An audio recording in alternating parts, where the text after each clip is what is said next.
হলো ইমন? না আমি আমি আমি বিয়েটা করব না। এ বাবা, কেন বিয়ে করবে না কেন? মানে তোমাকে বিয়ে করে আমি কি পাবো শুনি? না টাকা, না পয়সা, না সম্পত্তি, কিছু। পথে গিয়ে দাঁড়াবো নাকি? ইম্পসিবল মম।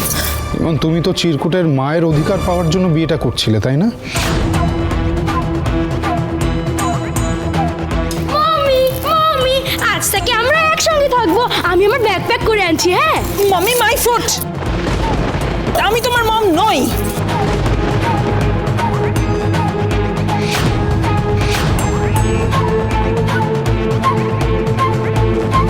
কিন্তু তুমি তো বলেছিলে তুমি আমার মা। হ্যাঁ বলেছিলাম। মিথ্যে।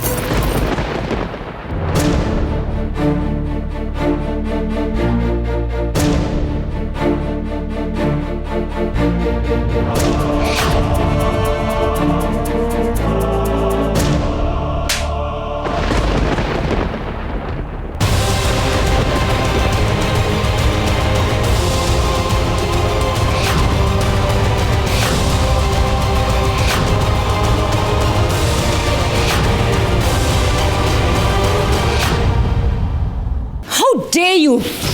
তুমি আমার মেয়ের গায়ে হাত তুললে। বেশ করেছি, আমি চড় মেরেছি।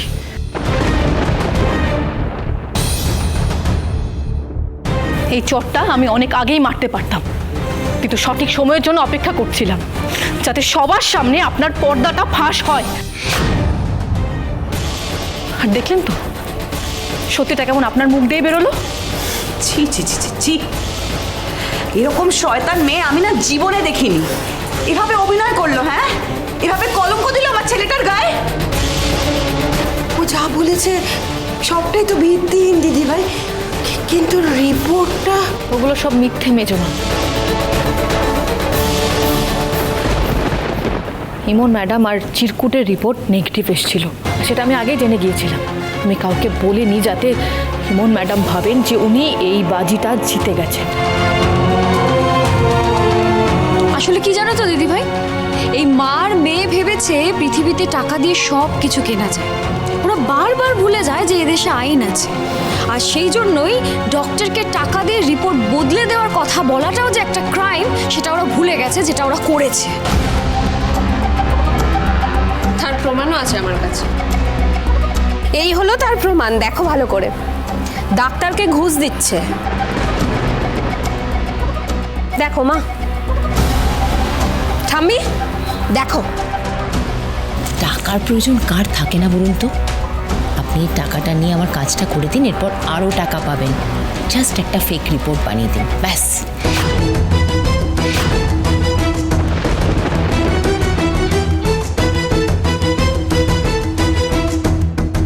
ইমন ম্যাডাম যে মিথ্যে বলছেন সেটা শুরু থেকেই কিন্তু আমি জানতাম। সেই জন্যই আমার বিয়েটা দিতে তুমি উঠে পড়ে লেগেছিলে।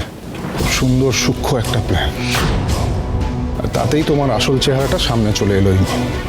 সত্যি ইমন, মানে 14 বার না তুমি তোমার জালে নিজেই ফেসে যাও। মানে তোমাকে খুঁড়ে খুঁড়ে পোনা লাজে গোবরের অবস্থা হয়, কিন্তু তাও আমার সাথে বিয়ে করার শখ তোমার মেটে না। শুভ বিবাহ সোম থেকে রবি প্রতিদিন রাত 10:30টায় স্টার জলসায় ও জিও হটস্টারে।